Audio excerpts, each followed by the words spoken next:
Hello, my name is Joe. I'm going to talk about an event I'm going to this weekend at Bazooka Games in Westminster, Maryland. It's called Operation Amherst, and it's 1,100 point bolt action tournament. So the army I decided to take was the Soviet Union, and there's a couple reasons why.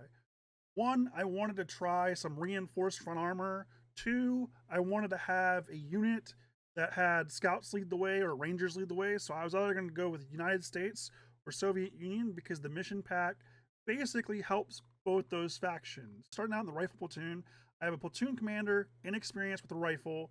Then I have a scout squad, 7-man veteran. That's the maximum you can get for a scout squad. Scouts lead the way. They're going to be really important when you see the mission pack. I'll show you why they're going to be very critical. They're going to help me win games. Next, I have another veteran squad. I have a tank rider squad. They're only 5-man with all submachine guns. They do have body armor, and they're veteran with body armor. They're going to be tank riders. They're going to be riding on a Comsomolette down here. I have an inexperienced Comsomolette that's going to be going with them. They should be okay with an officer with them, and that should help them get there. And technically, worst case scenario, I can have them even ride on an armored vehicle or a tank if I wanted to, because they do have the tank rider rules, so they can ride on a tank if I really wanted to. So it is possible I can do that. And lastly, we have an anti-tank rifle team in here. It's my veteran anti-tank rifle team. I really like the 2-man veteran anti-tank rifles. They're one of my favorite things. And the Comsomolette, like I said, for the tank rider squad, most likely. That's what they're going to be for. Now we're going down to my armor platoon. So second platoon I spent most of my points in the armor platoon, and there's a few reasons why. I feel armor is still very strong and very powerful, and having that ability with your armor platoon to be able to impact games, it can help you win games. Sure, I may not be taking a ton of infantry, but this is where you make up for it. The armor can help basically support my veteran infantry that I do have. Now, starting out, I have a T-28C. It's 160 points. I have lack of radios, reinforced front armor. That does mean it makes it slow, but the thing is, this thing has a lot of machine guns. It's bristling with machine gun, 9 forward-facing machine guns and 1 rear-facing machine gun. So technically, in some situations, you can get 12 shots of this thing. It still has that light AT gun, but with the reinforced front armor in the front and it being my command tank, it's going to be able to take hits from the front. It's going to be 9 plus in the front, which is going to make it very strong. And it's going to make it very difficult to actually take out. So a lot of people don't take the proper anti-tank. And what I mean by that is I think you need at least bare minimum at least 3 anti-tank guns on a tank in some variant. Either a couple light AT guns and a medium AT gun, but I think bare minimum in your list, you should probably have 3 anti-tank guns on a tank, because that's the best way to kill a tank. Next, we have the M16, M17 gun motor carriage, and this is one of my favorites. I love this thing.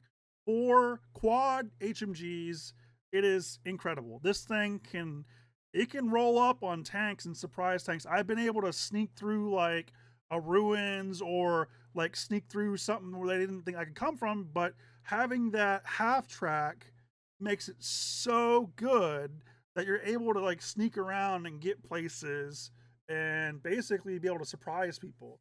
Then next we have the T-28 medium tank.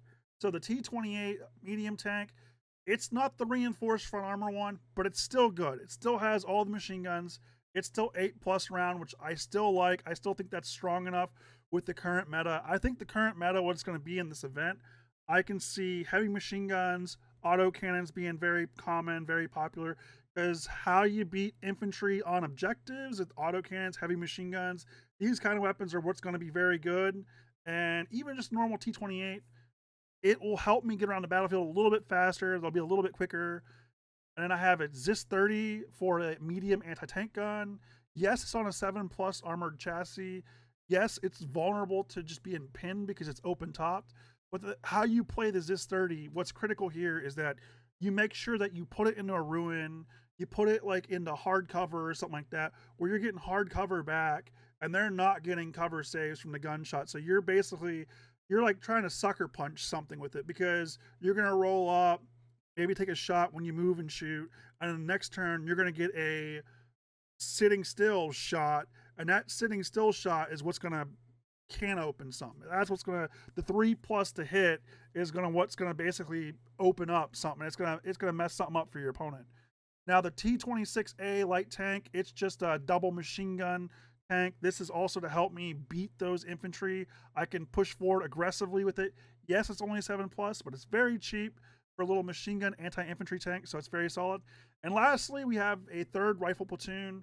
The third rifle platoon is because I wanted to get another veteran anti-tank rifle team, so I wanted to try to squeeze that in if I could, and this is the best way I could do it. So I have a inexperienced platoon commander. He's just got a rifle. Then I have 2 5-man light machine gun squads, just LMGs. They're basically just going to be machine gun teams, just shooting shots back at range and just putting rounds down range and staying in cover. And then I have another anti-tank rifle because, like I said, I love them. They're really good. My list is 1,100 points. It's only 14 order dice, which is honestly, that's probably the bare minimum I would do at 1,100 points because I'm taking some things that make my infantry a little bit harder to kill. The body armor veterans, those guys are tough as nails. They're hard to kill, especially if you protect them from the right things. They are just very difficult to remove. Only dying on 6s makes them very hard. And if you put them in hard cover, they're insanely difficult to get rid of. The Soviet Scout Squad, the one Soviet Scout Squad allows me to get the objectives really quickly and allows me to do a little bit of shenanigans.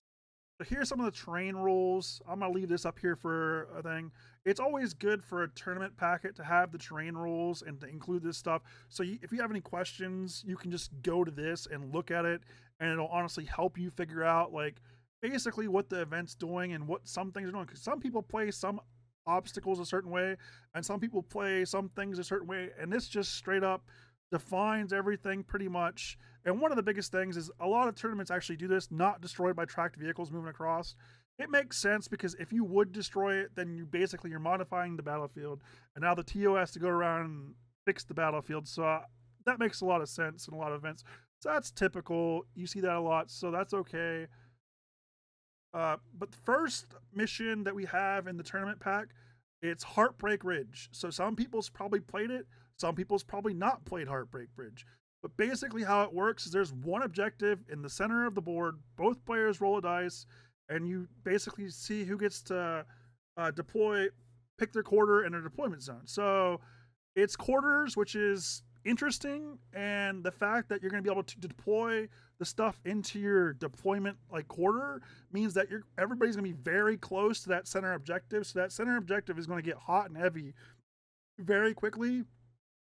But you have to remember, in V3, sticky objectives is all about getting those objectives first.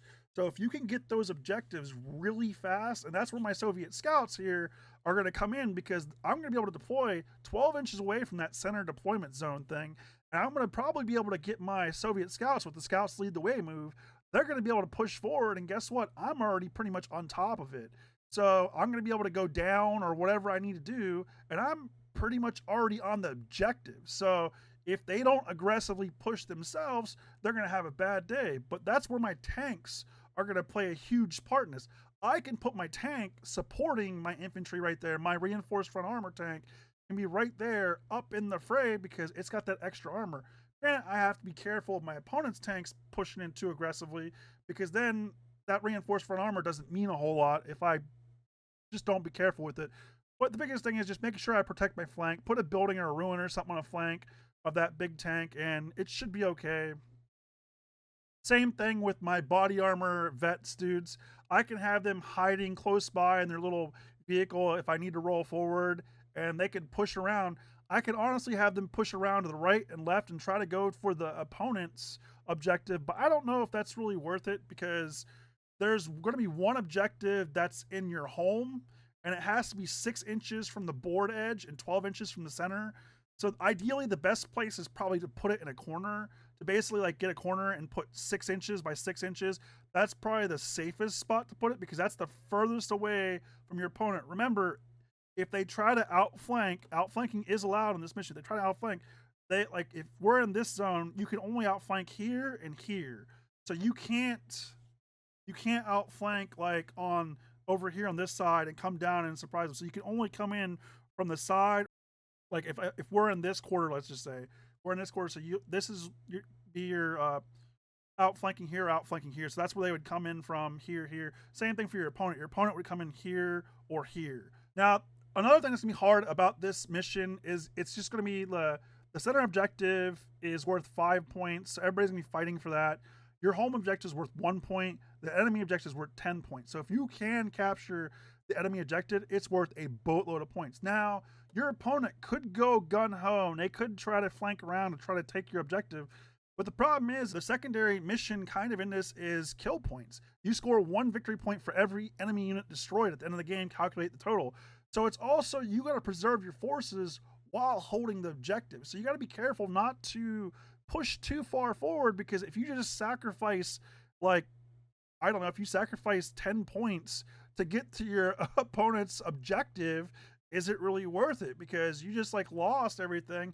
Like, granted, it could be worth it because the enemy objective is worth 10 points. So if you sacrifice a lot to get that enemy objective, it could just win you the game. And if you contest the center objective, that could just win you the game right there. You have to win by at least 2 points. What I can see this one basically coming down to is the center objective is probably going to end up either being contested, or you're going to kill whoever's there, and it's going to be a bloodbath very quickly. It's going to be very deadly right in the middle of the board.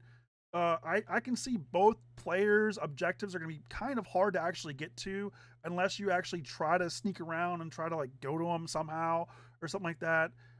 And I just see them like, unless they deploy their, like, you could deploy, I guess you could deploy your objective like right here, like 12 inches away, like right here. So you're really close to that with your objective there. But the only problem with that is that's forcing you to have to be like in the middle of the board, basically protect both of your objectives. And it's just going to be, like I said, a huge bloodbath of point blank, just shenanigans. And it's going to get over, the game's going to end really fast. There's no infiltration on this mission. You're trying to capture as many objectives as you can. There's 3 total objectives, and this game's going to be extremely bloody. But to get that objective, that center objective first, to get on there with my scouts lead the way, I think that's going to be kind of critical, because that's going to set me up to where I'm basically already on it, where it's going to force my opponent to have to be aggressive. But the thing is, I have good things that can counter punch with my armored force. My armored force is really good at pushing up in your face and unloading a boatload of machine gun shots in your face at point blank. So it's going to murder infantry, and my tanks are going to destroy other tanks if they're not careful. So I definitely think my list can do well in this mission. The second mission is timely objectives, and there's going to be 3 objectives on the center line. And basically, typically how I see it play out is all objectives have to be 6 inches from the board edge. So the 6 inches from board edge, 12 inches from each other. So a lot of times what typically happens, there's usually about 1 that goes in the middle, and there's 1 that's like kind of over here and over here. It just depends on how close you want to like put them to each other.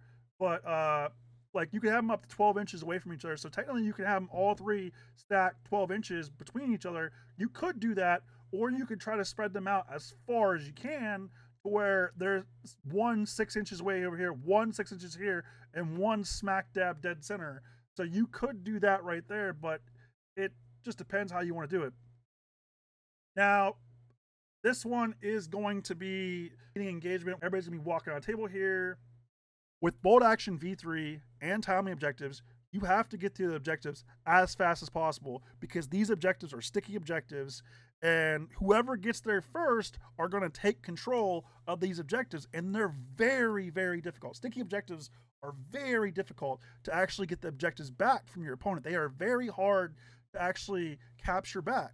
Whoever gets there first is going to kind of almost like control the game and dictate the game.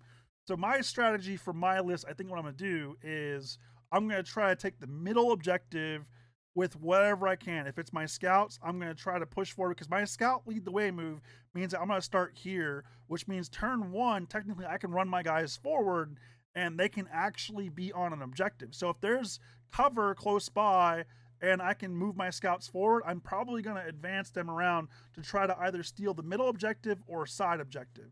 I'm going to try to lock down 2 objectives. I don't think I'm going to try to go for a third one, unless I might put an AT rifle or something like that. It just depends on how my opponent deploys. If he does certain things, I might try it, but it's probably going to be me trying to control 2 objectives and then not really worry about the other one. controlling 2 objectives on here is going to be critical because that's going to get you a huge advantage, and it's going to start stacking you points. You're going to start getting 2 points from turn 2 on. And if your opponent only has 1 objective and you're taking 2 points, 2 points, 2 points, it's very easy to hold an objective because all you got to do is have an armored vehicle or something like that next to something after you've already captured the objective.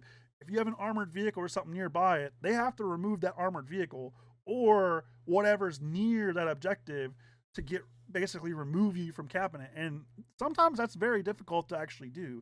It's very difficult for them to remove those type of units. And another thing I might try to do on like this style of mission, obviously, since my 1 tank does move slow and it's only going to have a 6-inch move, I may try to run my reinforced front armor tank on this so I can get 12 inches on the board.